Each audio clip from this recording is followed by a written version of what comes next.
Le message que nous avons lancé au cours de la session, particulièrement celle organisée par le Haut Conseil des Nations Unies pour les droits de l'homme, c'était de dire qu'il nous faut trouver un système qui assure qu'on puisse passer de l'idéalisme à une mise en œuvre d'une politique d'accès à l'eau et l'assainissement qui traduise l'eau comme étant un élément de souveraineté, l'eau comme étant un droit humain fondamental.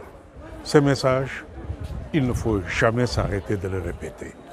C'est toujours une tendance, ça balance entre cette marchandisation forte de l'eau et ce droit humain pour lequel nous, organisations de la société civile, nous nous battons. Et donc nous avons pu, à travers nos différents propos, montrer comment il est important que nous puissions nous assurer qu'il y ait une accessibilité financière à l'eau, qu'il y ait une accessibilité géographique à l'eau, qu'il y ait une qualité de l'eau qui permette à ce que tout le monde puisse boire l'eau et en vivre dignement. Il faut que la politique de l'assainissement puisse avoir tout ce qui lui revient. Malheureusement, aujourd'hui, l'assainissement, c'est le parent pauvre de la politique d'accès à l'eau. Tout simplement parce que très souvent, c'est des tuyaux enfouis dans les terres et ça ne rapporte pas gros pour un politicien. On ne peut pas en tirer des dividendes politiques parce que c'est enfoui sous terre, parce que ce n'est pas visible. Mais sur le plan de la santé publique, c'est un élément extrêmement critique qui va avec la politique de l'eau. Dernier message que nous avons envoyé, c'était de trouver une politique de l'eau productive. Vous ne pouvez pas avoir une zone comme la zone de l'Indeng, ici, qui est la première source de production de produits horticoles, et que ces gens ne puissent pas avoir une eau de manière durable, de manière pérenne. Il nous faut, dans ce pays, avoir une politique de l'eau productive qui permette que, à côté de l'eau de consommation, que nous puissions avoir une politique de l'eau pour l'agriculture, pour le maraîchage.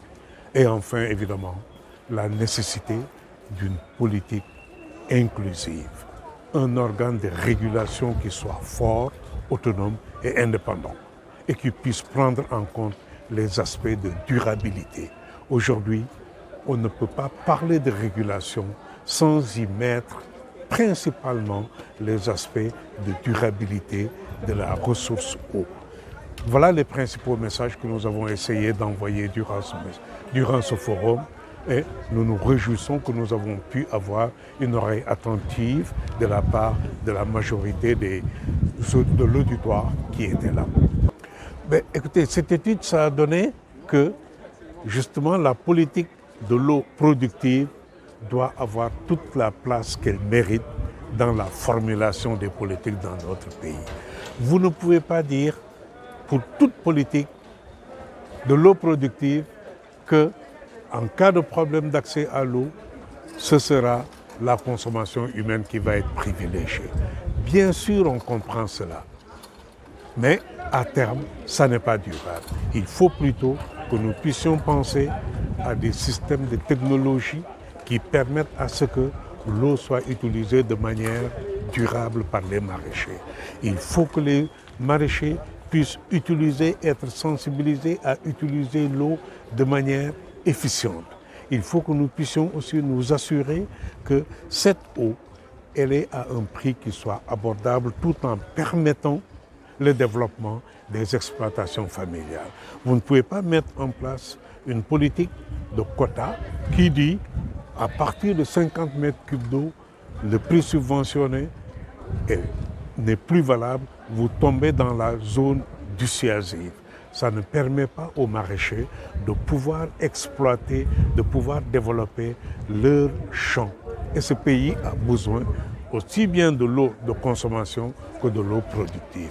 Vous ne pouvez pas penser au PRACAS sans vous assurer que parallèlement, vous donnez de l'eau à boire aux gens, mais vous vous assurez aussi que les maraîchers sont en mesure de produire avec une eau Le forage, mettons-le en place. Faisons en sorte que tout le monde puisse en bénéficier.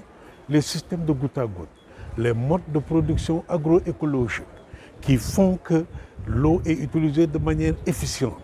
Sensibilisons, informons, éduquons les maraîchers à ce type d'agroécologie, à ce modèle agroécologique qui fera en sorte que nous allons avoir et des produits sains et de l'eau pour ces maraîchers-là.